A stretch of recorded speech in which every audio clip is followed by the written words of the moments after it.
세계적으로 동시에 IMF 경제전망 보고서가 발간됐습니다. 세계 경제가 2025년에 들어서도 다시 고성장 국면으로 전환되기가 어렵다. 그런데 예외가 있습니다. IMF는 미국 경제를 2.2로 전망치를 상향 조정했습니다. 미국만 예외가 되고 있다. 미국으로의 돈의 쏠림은 더 일어나니까 미국이 아닌 그 밖의 다른 나라들을 더 어렵게 만들고도 있다.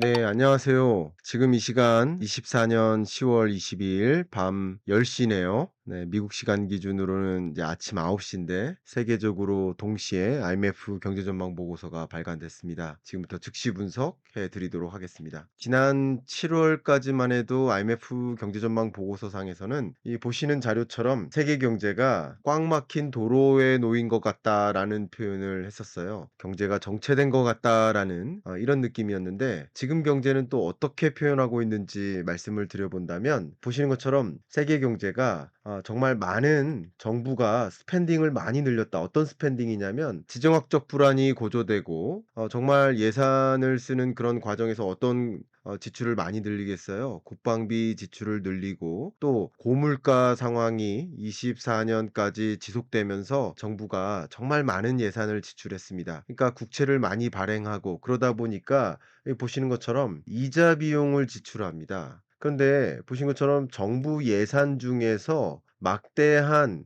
이자 비용의 비중이 지속적으로 늘어서 특히 이 저소득 국가의 경우에는 15%까지 늘었다라고 표현을 합니다. 더군다나 너무나 높은 초인플레이션 상황에 물가 부담 상황에 그것에 또 대응하기 위해서 많은 예산을 또 썼는데 그 물가에 대응하기 위해서 또 역시 고금리를 도입했단 말이죠. 미국 재무부 자료를 가지고 설명드린다면 미국도 역시 정부 부채 규모가 지속적으로 늘었고요. 뭐 국방비 예산도 늘었고 역시 보건 지출도 늘었고 보건 지출이 왜 늡니까? 정말 많은 물가 부담 때문에 엔겔 지수가 높은 저소득층을 중심으로 식료품 지출 그리고 뭐 주거비 지출 이런 부담을 이제 상쇄시켜 주기 위한 지출을 많이 늘렸단 말이죠. 그리고 국채를 발행해서 부채에 대한 의존도를 높여가다 보니까 미국 정부는 이자 지출이 늘어나는 거예요. 가뜩이나 고금리인데. 그러니까 이자 지출이 이렇게 늘어난 겁니다. 1조 1,330억 달러나 된 거예요. 미국 정부의 국채 이자 비용이 사상 처음으로 1조 달러를 넘어섰고요. 연간 재정 적자 규모를 봤을 때 코로나19 팬데믹 시기는 예외니까 이 시기를 제외해 놓고 보면 역대 최고 수준으로 불어난 겁니다. 이렇게 심각한 수준으로 부채 부담에 직면해 있는 상황이기 때문에 보시는 것처럼 퍼블릭 뎁 공공 부문의 부채 규모가 팬데믹 이전 수준과 비교했을 때 팬데믹 이전 그 어느 때보다 굉장히 높은 수준으로 부채 규모가 늘어났다. 부채의 늪에 빠졌다라고 IMF는 경고하고 있고 IMF 총재도 이 부분을 좀 강조하고 있고 이런 부담 때문에 세계 경제가 2025년에 들어서도 다시 고성장 국면으로 전환되기가 어렵다. 2020년 팬데믹이 오기 전까지만 해도 나름 3%에 가까운 성장세를 유지했으나 팬데믹 이후 2020년부터 24년까지의 너무나 큰 충격을 경험하고 나서 저성장 고착화돼 버렸다. 그래서 저는 이 표현이 굉장히 의미심장한데 세계 경제의 성장세가 entering another period 전혀 다른 국면에 진입했다. of not good enough 충분히 좋지 않은 다른 피어리어드에 진입했다. 예전의 고성장 체제로 돌아가지 못할 만큼의 2020년부터 2024년까지의 과도한 힘, 코로나19, 러우 전쟁, 중동 전쟁, 초인플레이션, 초긴축 이런 것들이 작용해서 이제 예전의 고성장 체제로 돌아갈 수 없다. 바로 그런 흐름으로 IMF는 지적을 합니다.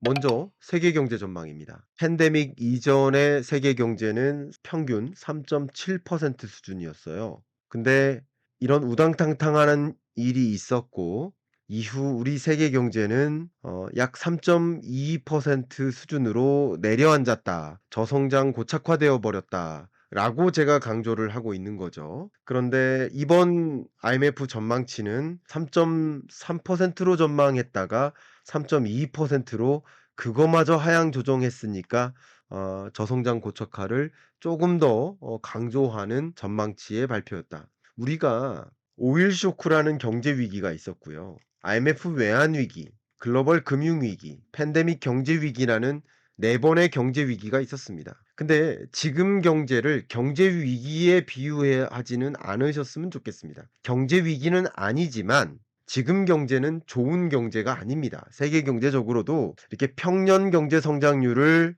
쭉 그려봤을 때 경기 침체 국면에 해당된다. L자형 경기 침체 국면에 해당된다. 작년에도 어려웠는데 올해도 어렵고 내년에도 어렵다. 이렇게 의견을 드리겠습니다. 그리고 참고적으로 IMF 외에도 다른 국제기구는 어떻게 보고 있는지 가볍게 보겠습니다. OECD도 역시 저성장 고착화되고 있다. 월드뱅크도 저성장 고착화되고 있다라고 설명하고 있는 것은 매 한 가지입니다. 자, 그러면 이렇게 저성장 고착화되고 있다라고 계속 표현하고 있는데 IMF 기준입니다. 먼저 장기 평균선이 3.7%예요. 근데 24, 25년 3.2% 저성장 고착화 맞죠? 그리고 OECD 전망 기준으로도 장기 평균선이 3.7%인데 24, 25년 3.2%니까 저성장 고착화 맞아요. 월드뱅크 기준으로는 장기 평균선이 3.4%예요. 근데 24, 25년 성장률이 2.6, 2.7%로 전망합니다. 그러니까 저성장 고착화 맞아요. 물론 세계은행의 새로운 전망치는 1월 달에 나올 겁니다. 잠깐 여기 추가적으로 첨언을 드린다면 왜 월드뱅크의 성장률의 레벨이 다르냐 이 부분 설명드리면 IMF와 OECD는 GDP를 추계할 때 구매력 평가 기준을 적용하고 있고요. 세계은행은 시장 환율을 기준으로 하고 있습니다. 간략하게만 이렇게 의견을 드립니다. 이렇게 저성장 고착화 현실인가 이 부분에 대해서 현실 맞다. 그런데 예외가 있습니다. 세계 경제의 트렌드에서 예외가 되는 그런 나라가 있다. 이것을 US exceptionalism 좀 어려운 표현으로 미국 예외주의라는 표현이 있다. 그것을 저는 세계 경제 트렌드에서 5번째 트렌드로 나홀로 골디락스를 꼽았었어요. 왜 나홀로 골디락스라고 했는지 보시면 IMF도 이번에 전망치를 기존 전망치를 2.6, 1.9로 전망했다가 2.8, 2.2로 전망치를 상향 조정했습니다. 저는 사실 제가 생각했던 것보다도 높아서 좀 놀랐습니다. 그리고 미국 경제의 잠재 성장률을 2% 수준이라고 보시면 이 정도면요. 그냥 노랜딩으로 전망한 겁니다. IMF는 미국 경제를 뭐라고 전망한 것이다? 노랜딩이라고 본 것이다. 지금 IMF의 전망에도 리세션이 없는 겁니다. 미국이 이렇게 왜 나홀로 예외에 해당될까? 첫 번째는 뭐 기축통화국으로서 마구 소위 국채를 발행하고 또 금리를 대대적으로 또 인하할 수 있는 여건에 놓여 있는 나라이다라는 것이고 또 미국으로 여전히 자금이 쏠리고 있다. 미국으로 주식 펀드, 채권 펀드가 미국으로 쏠리고 있고 그게 미국을 떠받치고 있다라고 또 설명드릴 수 있고 또 미래 유망 산업들 생각해 보세요. AI 또 반도체, 유망 산업, 기술, 인재들이 미국으로 또 이동하고 있어요. 여전히. 그리고 또 한 가지 굉장히 중요한 것, 빼놓을 수 없는 것, 그게 AI나 AI 반도체, 그 밖에 유망 산업들의 밸류 체인이 미국에서 형성되고 있어요. 이런 것들이 다 같이 맞물려 가면서 미국 경제가 탄탄하게 유지되고 있어요. 그런 현상들을 좀 의견을 드리고 세계 경제는 저성장 고착화되고 있는데 미국만 예외가 되고 있다. 그런 것들이 또 미국이 아닌 그 밖의 다른 나라들을 더 어렵게 만들고도 있다. 왜냐면 돈은 이동하는 것이고 미국으로의 돈의 이동은 다른 나라로부터 돈이 더 빠져나오는 현상이니까 그렇게 설명을 드리도록 하겠습니다. 우리나라의 증시가 좋지 못한데 미국으로의 돈의 쏠림은 더 일어나니까 그게 바로 설명이 여러분들께 될 수 있을 거라고 생각이 됩니다. 네, 중국 경제 꼭 꼽아서 설명을 해 드려야 될 것 같습니다. 중국 경제는 5%대마저도 깨지는 한 해가 되는 것입니다. IMF는 올해 중국 경제를 5%마저도 어렵겠다라고 전망했습니다. 올해 중국은 대대적인 경기 부양책까지 발표했고 부동산 경기 부양책, 증시 부양책까지 발표했는데 그럼에도 불구하고 중국 경제는 구조적으로 경기 둔화되는 국면에서 벗어나기 어렵다라고 판단하고 있습니다. 물론 가끔 뭐 음모론적으로 보시는 분들 또 IMF라는 이 국제 기구가 몇 번 가 봤습니다만 워싱턴 DC에 있어요. 그러니까 미국 우호적이고 중국의 편에 있지 않기 때문에 "이렇게 하향 조정하는 것이다."라고 이렇게 말씀하시는 분들이 있기 때문에 종종 설명을 추가적으로 드린다면 그렇다면 지난 7 월에는 IMF가 중국 경제 성장률을 대폭 상향 조정했었거든요. 그러면 왜 상향 조정할 때는 왜 합니까? 그죠? 그렇게 판단하지 마시고요. IMF에 있는 정말 수백 명의 이코노미스트들이 그들의 방법론과 모델로 중국 경제를 진단하고 소신껏 객관적으로 중립적으로 판단한 결과라고 믿고 생각해 주시기를 저는 의견을 좀 드리고 싶습니다. 그러면 중국 경제를 어떻게 봐야 되는가? 저는 계속 말씀드리는데 이렇게 제가 제시해 드리는 빨간색 선으로 보셨으면 좋겠다. 이 데이터를 이 자료에 업데이트한 것뿐입니다. 한때 14% 성장했던 고성장했던 중국이 이제 성장률이 점차 둔화돼서 6% 그리고 작년에 5.2% 올해는 이제 5%마저 깨져서 4.8% 그리고 내년에는 4.5%로 저성장 고착화되는 국면이다. 이렇게 볼 수 있겠고 물론 아직 저성장까지는 아니지만 중성장으로 가고 있고 향후 저성장화되고 있다. 이렇게 그림 그리시면 어떨까 하는 의견입니다. 다만 여기서 추가적으로 의견을 드린다면 저는 이런 말씀 드리겠습니다. 물론 중국이 망하는 거 아니에요. 중국이 끝나는 거 아니에요. 중국의 뭐 부채 문제, 부동산 문제, 뭐 내수 침체 이런 부분들을 보면 정말 끝났다라고 생각이 들 만큼 안 좋은 거 맞아요. 그러나 사실 생각해 보면 그건 여전히 구경제를 본 거예요. 신경제를 보세요. AI 혹은 안면 인식 기술 혹은 여러분 한번 생각해 보세요. 그 밖에도 배터리, 전기차, 재생에너지, 신경제적인 측면은 오히려 유러피언 국가들을 압도할 만큼 세계 주요국들을 압도할 만큼 과잉 생산으로 저가 전략으로 위협하고 있을 만큼 굉장히 강하기도 합니다. 그렇기 때문에 구경제적인 측면은 이렇게 많이 성장이 정체되고 있는데 신경제적인 측면에서 중국 경제를 떠받들고 견인하고 있다라고 중립적으로 저는 중국 경제를 설명해 드리고 싶은 그런 마음입니다. 이제 한국 경제와 주요국 경제를 좀 고루 보여드리고 싶습니다. 설명을 드린다면 일단 주요국 경제, 유로피언 경제가 참 어렵습니다. 유로피언 경제 중에서도 특히 독일 경제 보세요. 작년에도 마이너스 성장했거든요. 올해 경제 0% 성장해요. 0.2%에서 마이너스 0.2%포인트 하향 조정한 거예요. 그러니까 제가 이런 표현 쓸게요. 까딱 잘못하면 마이너스 성장이에요. 그러니까 작년에도 마이너스, 올해도 마이너스. 까딱 잘못하면. 그리고 내년 경제도 제로 성장하는 유로존 경제가 굉장히 어렵습니다. 그리고 일본 경제도 어렵습니다. 제로 성장. 한국 경제는 작년에 굉장히 어려웠다. 1.4%라고 말씀드렸고 그리고 1.4% 성장률은 4 번의 경제 위기를 제외하면 가장 낮은 성장률이었다라고 말씀드렸죠.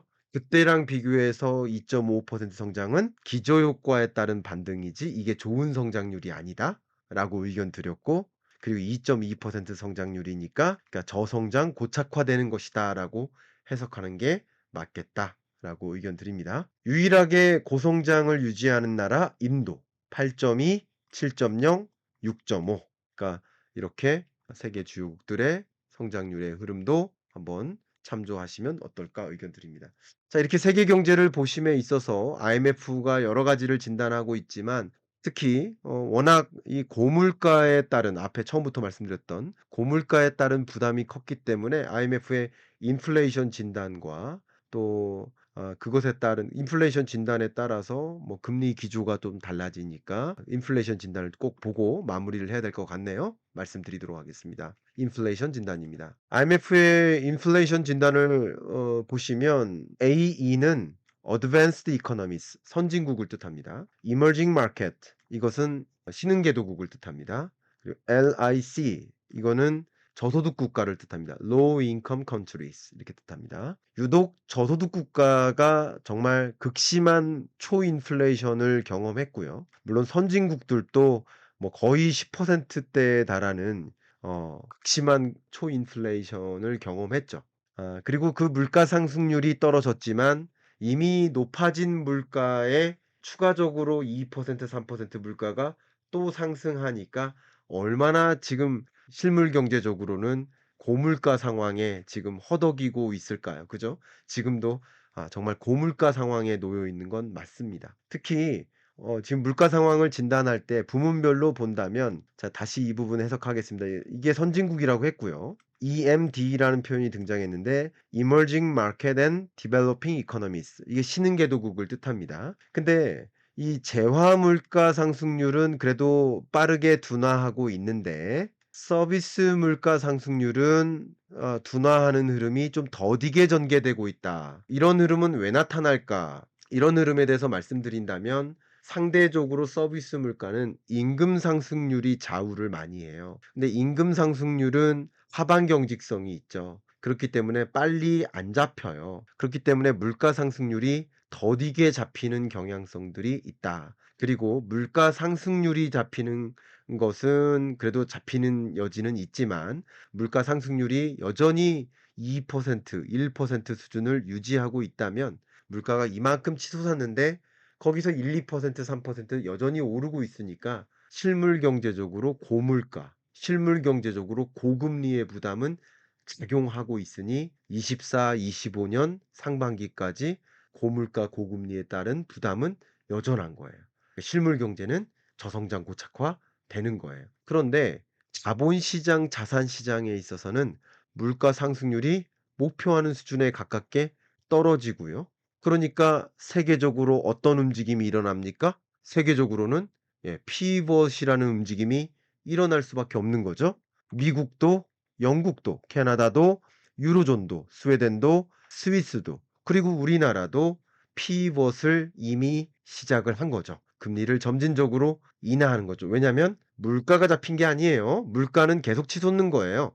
물가 상승률이 목표하는 수준에 가깝게 왔기 때문에 금리를 중립금리를 향해 점진적으로 목표하는 수준으로 금리를 정상화하는 움직임을 가져가는 것이라고 생각할 수 있겠습니다. 그런 움직임 속에서 나타나는 지배적인 현상이 제가 계속 강조하지만 실물 경제적으로는 저성장이 고착화돼 버리는데 그런데 안타깝게도 소위 말하는 이 자본시장, 자산시장으로의 금리 인하에 따른 유동성의 쏠림 현상은 추가적으로 나타나는 그래서 자산시장, 자본시장으로는 추가적인 돈의 유입이 일어나는 그런 현상이 일어난다. 특히 미국 경제처럼 경기 침체 없이 금리만 추가적으로 인하하는 경기 침체 없는 금리 인하 그런 시장으로의 추가적인 돈의 쏠림이 대대적으로 일어날 수 있는 그런 피벗의 시대임을 충분히 이해하시면 어떨까 하는 말씀을 드리고요.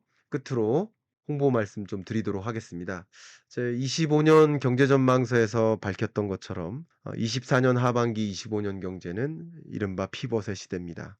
정말 험난한 실물 경제의 흐름이 이어지는 것과는 반면에 자본시장, 자산시장에는 돈의 쏠림 현상은 또 나타날 수 있습니다. 자본시장, 자산시장에는 그런 흐름을 충분히 이해하시는데 오늘 IMF의 경제전망서와 또 제 25년 경제전망서 책이 도움이 되시기를 좀 바라는 마음, 그런 마음을 좀 담아서 오늘 인사를 이렇게 마무리하고요.